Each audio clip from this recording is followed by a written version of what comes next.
자, 오늘은 여러분들 그 코로나 사태에 대해서 좀 말씀을 드려야 될 것 같은데요. 물론 이 코로나가 우리나라 전체적인 경제에 악영향을 미치고 있는데 저희 같은 웨딩 업계에도 엄청나게 큰 타격을 지금 입히고 있습니다. 그러면 과연 어떻게 하면 우리 웨딩 업계에 이 코로나 상황을 이겨낼 수 있을지 오늘 유튜브 잘 들어보시고요. 특히 지금 현재 웨딩 업계에 종사하고 계시는 대표님들도 끝까지 한번 오늘 방송 시청해 주시면 감사하겠습니다.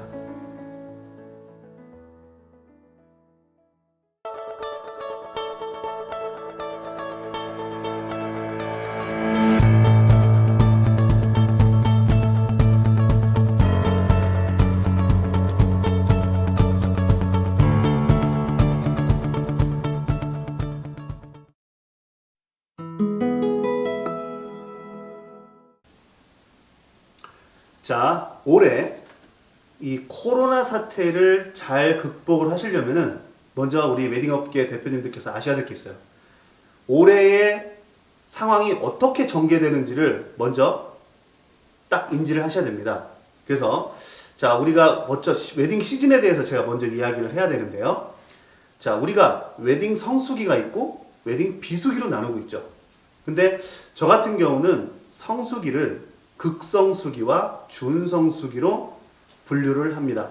즉 이게 무슨 말씀이냐면 성수기는 봄 시즌 1월부터 6월달까지는 4월달과 5월달을 성수기라고 하고 가을 시즌은 10월달과 11월달을 성수기라고 하죠. 근데 저는 이 넉 달, 즉 4월, 5월, 그 다음에 10월, 11월 이 넉 달을 극성수기라고 표현을 하고 싶고요. 자, 두 번째는 준성수기가 있습니다.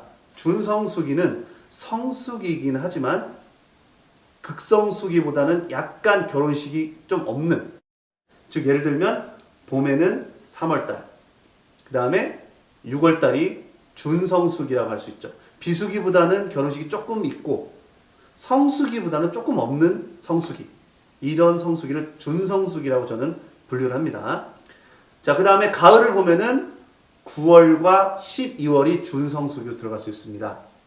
자, 그래서 3월, 6월, 9월, 12월이죠. 이렇게 넉 달이 또 준성수기가 되는 겁니다. 제가 왜 그렇다면은 이 성수기, 비수기에 대해서 갑자기 말씀을 드리느냐. 우리 업계 대표님들께서 아셔야 될 게 있습니다. 제가 블로그에 369 마케팅을 잘해야 된다고 쓴 적이 있는데요. 이 369 마케팅이 뭐냐면 제가 만든 말입니다. 네. 3월과 6월달과 9월달 요 세 달을 정말 집중해서 잘해야 된다. 준성수기죠. 예. 성수기 때는 어찌 보면은 결혼식이 많이 몰리기 때문에 매출이 막 올라가죠. 그리고 비수기 때는 매출이 떨어집니다. 근데 이 준성수기를 잘 관리를 못 하시는 분들은 이 준성수, 이 소중한 넉 달, 3, 6, 9, 12 이 넉 달을 비수기처럼 보내시는 분이 계세요. 네. 반면에 이 3, 6, 9, 12월 이 넉 달을 성수기처럼 예약을 잘 채워서 운영하시는 분들은 웨딩 수익을 잘 내고 계시는 편이시죠. 자, 성수기 때는 돈을 많이 법니다. 비수기 때는 돈을 적게 벌죠. 근데 비수기 때 돈을 적게 벌어도 성수기 때는 돈을 많이 벌기 때문에 플러스 마이너스가 되지 않느냐. 근데 꼭 1년이 지나면 웨딩업체 대표님들께서 이런 말씀을 하세요. 작년에 정말 열심히 돈을 벌었는데 통장에 돈이 하나도 없으시다는 거예요. 근데 그 이유를 지금 전혀 다들 모르고 계시죠. 제가 그 이유에 대해서 말씀을 지금부터 드리겠습니다.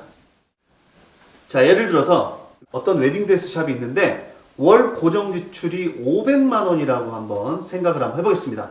네, 500만 원이면 임대료도 들어가 있을 거고 인건비도 들어가 있을 거고 기타 잡비 이런 것들이 들어가겠죠. 이 500만 원은 월 말 그대로 고정 지출이죠. 성수기든 비수기든 무조건 들어가는 돈. 자, 그러면 이 500만 원이라는 돈을 1년 동안에 합산을 해보면 6천만 원이라는 돈이 됩니다. 그러면 이 6천만 원이라는 돈을 마이너스를 보면 안 되니까 커버를 하려면 얼마를 벌어야 될까요? 네, 제 생각에는 극성수기인 넉 달 동안 아까 말씀드렸던 4월, 5월, 10월, 11월 이 극성수기 동안에 최소 이 6천만 원의 2배가 되는 1억 2천만 원의 수익을 올려야만 이게 플러스 마이너스가 맞다고 저는 생각을 합니다. 자, 그러면 극성수기 때 1억 2천만 원을 벌었어요. 그러면 1년 고정 지출은 6천만 원이에요. 빼면 얼마가 남죠? 네, 6천만 원이 남죠. 네. 대부분 웨딩업체 분들은 요렇게 단순하게 계산을 하세요. 근데 여기서 중요한 게 뭐냐면 이 6천만 원이라는 돈이 절대 내 통장에 고여있지 않습니다. 자, 왜 그럴까요? 1년 고정 지출을 다 빼서 6천만 원이 남았어요.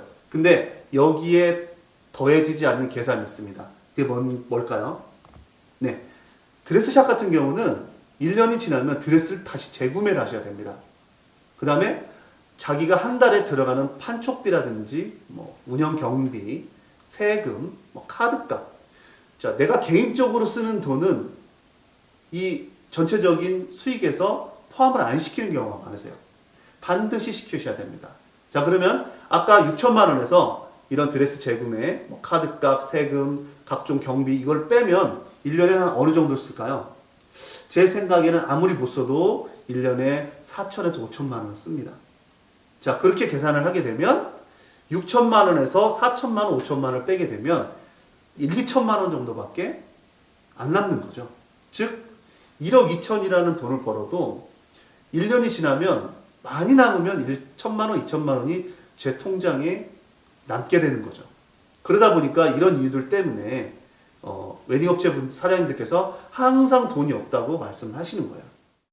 자, 그렇다면 여러분들이 여기에서 이런 질문을 저한테 하실 겁니다. 아까 분명히 준성수기가 있다고 하지 않았냐라고 하실 겁니다. 네, 맞습니다. 제가 이 계산에 준성수기에 일어나는 매출은 여러분들한테 말씀 안 드리고 그냥 단순하게 성수기, 비수기 계산했죠. 네. 아까도 말씀드렸듯이 어떤 업체들 같은 경우는 이 넉 달을 잘 활용을 해서 매출을 잘 일으키십니다. 네. 근데 어떤 분들은 이 네 달을 잘 운영을 못 하셔가지고 비수기처럼 지내는 그런 업체들이 있으세요. 네. 그래서 제가 일단 이거 뺀 겁니다. 그냥 단순히 성수기, 비수기만 놓고 계산한 거죠. 자, 그러면 아까 말씀드렸을 때 어때요? 성수기에서 번 돈을 가지고 1년 예산을 빼니까 저한테 얼마 남았죠? 정말 많이 남으면 1,000만 원에서 2,000만 원. 네. 이거는 어쩔 수 없을 것 같아요. 모르겠습니다. 이제 뭐 성수기 때, 막 2억, 3억 벌면 뭐 그렇지는 않겠지만 그렇게 많이 벌 수 있는 시스템이 안 돼 있거든요. 우리나라는 아직. 자, 근데 이 준성수기를 잘 운영하시는 분들은 어때요? 성수기처럼 매출을 올리시죠. 그러면 아까 6천만 원에서 다 털고 1,000만 원밖에 안 남았는데 만약에 이 3, 6, 9, 12월 달을 성수기 비슷한 매출을 올린다. 그럼 어떻게 될까요? 이 매출은 고스란히 저한테 다 들어오게 되죠. 예를 들면 준성수기 이 넉 달 동안에 내가 한 달에 2,500만 원씩 벌어서 1억을 벌었다. 그러면 아까 제 1,000만 원 남은 거에서 1억이 더 제 통장에 남아있게 되죠. 네.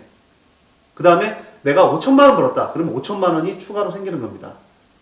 자, 이렇게 준성수기를 어떻게 운영을 하느냐는 굉장히 중요한데 사실 우리나라 웨딩업체 대표님들께서는 무조건 성수기에 포커스를, 극성수기죠.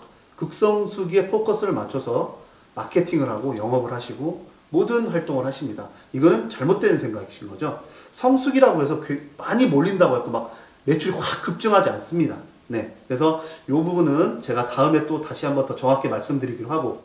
자, 그래서 다시 정리를 하면, 자, 올해는 어떻게 되느냐. 이 코로나 때문에 성수기, 비수기, 준성수기가 성격이 바뀌었어요. 순서도 바뀌었고요. 그러다 보니까 수익 구조가 이상하게 돼가고 있는 거죠. 네. 그래서 올해는 정말로 웨딩업계에 이런 부분들이 너무 이제 힘들어지는 상황으로 전개가 된다는 것을 여러분들이 잘 각인을 하고 계셔야 된다는 겁니다. 자, 그러다 보니까 문제점이 발생이 되죠. 코로나 때문에 예식을 가을로 연기하시는 분들한테 웨딩업체 측에서 과다한 위약금을 청구를 할 수밖에 없습니다. 네. 근데 신랑 신부는 아니 이거 천재지변 아니냐, 내가 옮기고 싶어서 옮기는 것도 아니고 어쩔 수 없이 옮기는데 왜 위약금을 내야 되냐 하고 웨딩 업체하고 이 신랑 신부 사이에 지금 의견 마찰이 있죠. 자, 근데 최근에 공정거래위원회에서 뉴스에 보니까 이런 경우에는 위약금을 지불할 필요가 없다라고 보도를 하는 걸 제가 들은 적이 있는데요. 이런 것도 너무 좀 불공평하지 않나요? 물론 신랑 신부 입장도 충분히 이해를 합니다. 어쩔 수 없이 옮기는 상황이 되지만, 하지만 공정거래위원회에서 이런 그 결론을 내릴 때 뭔가 웨딩업체의 얘기도 들어보고 결정을 내려야 되는데 무조건 신랑 신부 입장에서만 내린 결론 아닌가라는 생각을 저는 해봤습니다. 자, 왜 그러냐? 신랑 신부는 그냥 날짜를 옮기면 됩니다.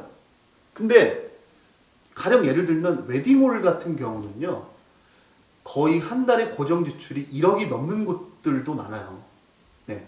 그러면 1월달, 2월달 비수기를 어떻게 건디고 성수기 때 4월달, 5월달에 벌어서 운영을 해야 되는데 4월달에 있는 손님들이 다 옮기니 어떻게 되겠습니까? 한 달에 1억씩 나가는 고정 지출 8개월이면요 8억이에요. 네. 그러다 보니까 울며 겨자 먹기식으로 손님들한테 위약금을 부탁을 드리는 건데 신랑 신부들은 사실 이런 상황을 잘 모르시죠. 그리고 관계 당국에서도 무조건 손님들 편만, 신랑 신부들 편만 드는 것 같아요. 이런 부분은 저도 좀 속상하거든요. 그러면 이런 부분을 해결하기 위해서 관계 당국이 나와서 양쪽의 말을 다 들어보고 협의점을 찾는 게 저는 더 1번이라고 생각을 하는데, 무조건 손님, 이거는 천재지변에 가까우니 위약금을 물 필요가 없다. 이거는 정말 저희 웨딩업계를 2번 죽이는 그런 일이지 않나 이렇게 생각을 합니다. 자, 이렇게 코로나 사태 때문에 저희 웨딩업계가 엄청나게 지금 피해 아닌 피해를 입고 있죠. 네, 물론 뭐 저희 업계만 이렇게 피해를 보고 있는 건 아니지만 사실 저는 좀 뉴스를 보면서 이런 생각을 좀 해봅니다.